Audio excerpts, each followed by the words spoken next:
Hello everyone, कैसे हैं आप। आई होप आप सब अच्छे होंगे। तो दोस्तों, अगर कोई हमारा दुख, हमारी तकलीफ हमसे नहीं ले सकता तो फिर निश्चिंत हो जाइए, कोई हमारी खुशियाँ भी हमसे नहीं ले सकता। हाँ, जो हमारा है वो घूम फिर कर हमारे ही पास आता है। समय कुछ भी हो सकता है, लेकिन जो हमारी चीज़ है वो हमारी 7 समुंदर पार से भी हमें मिल जाती है। और जो चीज़ हमारे नसीब में या हमारी किस्मत में नहीं होती, वो सामने रहकर भी हमें नहीं मिल पाती। तो आज की स्टोरी हमारी इसी पे बेस है। आई होप आपको पसंद आएगी। तो चलिए स्टार्ट करते हैं आज की स्टोरी। एक गरीब औरत थी जो अपने एक छोटे से बच्चे के साथ रहती थी। एक दिन वो अनाज बेचने के लिए मंडी में जाने लगी। तो उसने अपने छोटे से बेटे से पूछा कि बताओ बेटा, तुम्हारे लिए क्या लेकर आऊं। तो बच्चे ने बड़ा खुश होकर कहा, माँ मेरे लिए ढोल लेकर आना। ये सुनकर वो औरत बाजार में चली गई। वहां उसने अनाज बेचा, लेकिन अनाज बेचने के बाद भी उसके पास इतने पैसे नहीं थे कि वो अपने बच्चे के लिए ढोल खरीद सकती। उसने घर का कुछ जरूरी सामान लिया और वापस घर की तरफ चल पड़ी। रास्ते में उसे एक लकड़ी मिली। उसने उस लकड़ी को उठाया और घर आकर अपने बेटे को वो लकड़ी दे दी। अब बच्चे ने ना कोई शिकायत की, ना कोई जिद की, और खुशी खुशी उस लकड़ी को लेकर घर से बाहर खेलने के लिए निकल गया। अब खेलते खेलते जैसे ही वो थोड़ा आगे बढ़ा, उसने देखा कि एक बूढ़ी औरत चूल्हा जलाने की कोशिश कर रही है, लेकिन आग जल नहीं पा रही है और धुएं की वजह से उस बूढ़ी की आंखों से आंसू आ रहे हैं। उस लड़के को उस बूढ़ी औरत पर दया आ गई और उसने अपनी लकड़ी आग जलाने के लिए उस बूढ़ी औरत को दे दी। बूढ़ी औरत ने अपना चूल्हा जलाया और रोटियां बनाई और एक रोटी उस लड़के को दे दी। अब वो लड़का उस एक रोटी को लेकर बड़ी खुशी खुशी आगे बढ़ने लगा। थोड़ी सी आगे जाने पर उसने देखा कि कुम्हार का एक छोटा सा बच्चा भूख के मारे जोर जोर से रो रहा था। अब उस लड़के को उस बच्चे पर दया आ गई। उसने अपनी रोटी उस बच्चे को खाने के लिए दे दी। बच्चे ने वो रोटी खाई और वो चुप हो गया। कुम्हार ने खुश होकर उस लड़के को एक मटका दे दिया। अब लड़का वो मटका लेकर खुशी खुशी आगे बढ़ गया। थोड़ी आगे जाने पर उसने देखा कि एक धोबी और एक धोबिन आपस में झगड़ा कर रहे हैं।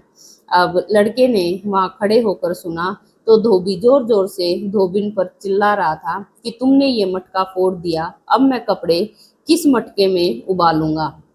यह सुनकर लड़के ने आगे जाकर अपना मटका उनको दे दिया और मटका लेने के बाद धोबी बड़ा खुश हो गया। धोबी ने खुश होकर उस लड़के को एक कोट दे दिया।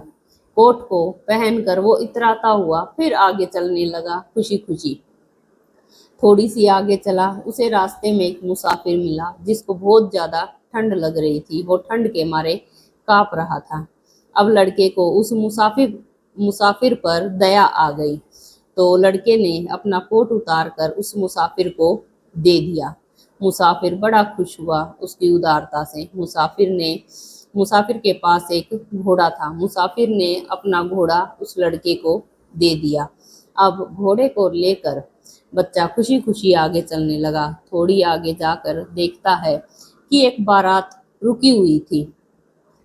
पास जाने पर लड़के को पता चला कि बारात में घोड़े की कमी है और दूल्हा इंतजार में खड़ा था, लेकिन कहीं घोड़ा मिल नहीं रहा था।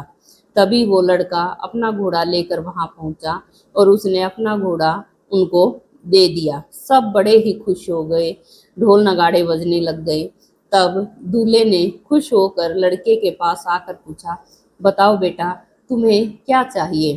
तभी लड़के ने पास में खड़े ढोल वालों को देखा और लड़के ने इशारा करके कहा कि मुझे वो ढोल चाहिए।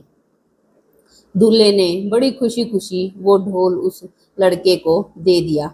अब तो लड़का मानो इतना खुश था, खुशी खुशी ढोल बजाते हुए अपने घर की तरफ वापस निकल पड़ा और ये सोचने लगा कि मैं जाकर अपनी माँ को ये ढोल दिखाऊंगा और कहूँगा, देखो माँ, तुम्हारी एक लकड़ी से कैसे मुझे ये ढोल मिल गया।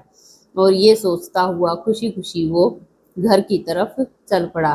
तो दोस्तों, जिंदगी की सच्चाई यही है कि जो हमारी किस्मत में होता है, जो हमारा होता है, वो 10 हाथों में होकर भी हमारे पास ही पहुंचेगा, और जो हमारी किस्मत में या हमारे भाग्य में नहीं होता है, वो हमारे हाथों में आकर भी हमसे छीन जाता है।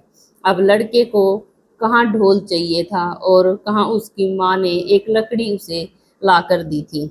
लेकिन अगर ढोल उसकी किस्मत में था तो उस लड़के ने 10 जगह घूमकर वो ढोल कहीं ना कहीं से पा ही लिया। और यही हमारे साथ भी होता है कि जो हमारे भाग्य में होता है वो हमें मिलता जरूर है। समय कुछ भी हो सकता है, क्योंकि कहते हैं कि भाग्य से ज़्यादा और समय से पहले हमें कभी कुछ नहीं मिलता। जब समय आता है तो वो चीज़ हमें जो हमारे भाग्य में होती है वो ज़रूर मिलती है, चाहे वो सफलता हो या कुछ भी हो। तो इसीलिए सब्र रखना चाहिए, धैर्य रखना चाहिए, जो भी परिस्थिति हो उसको स्वीकार करना चाहिए, उसमें खुश रहना चाहिए। जैसे कि उस बच्चे ने खुशी खुशी, उसकी माँ ने उसे एक लकड़ी का टुकड़ा दिया, फिर भी उसने कोई शिकायत नहीं की। वो उसी में बड़ा खुश होकर खेलने के लिए चल पड़ा, ना उसने कोई जिद की।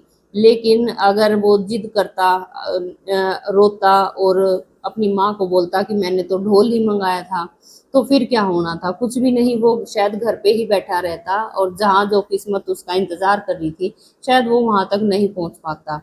लेकिन उसने खुशी खुशी उस लकड़ी के टुकड़े को भी स्वीकार किया और धीरे धीरे आगे बढ़ा, तो जो उसकी किस्मत में था वो उसने पा लिया। तो आई होप दोस्तों, ये आज की स्टोरी बड़ी छोटी सी थी, लेकिन इससे मिलने वाली सीख बहुत बड़ी है। क्योंकि हमारे हाथ में जब कुछ होता ही नहीं तो हमें ज़्यादा चिंता करने की भी ज़रूरत नहीं होती कि कल क्या होगा, कल क्या मिलेगा, क्या नहीं मिलेगा। सब हमें ऊपर वाले पर छोड़ देना चाहिए, और वो जब हमारी रक्षा या हमारी देखभाल करता है तो फिर तो कुछ और मांगने की ज़रूरत ही नहीं रहती। तो दोस्तों, अगर आपको मेरा ये चैनल पसंद आ रहा है, मेरी वीडियोस अगर आपको अच्छी लग रही हैं, तो मेरी वीडियोस को लाइक करें और मेरे चैनल को सब्सक्राइब करें। तो मिलते हैं इसी के साथ एक नई वीडियो में। राधे राधे।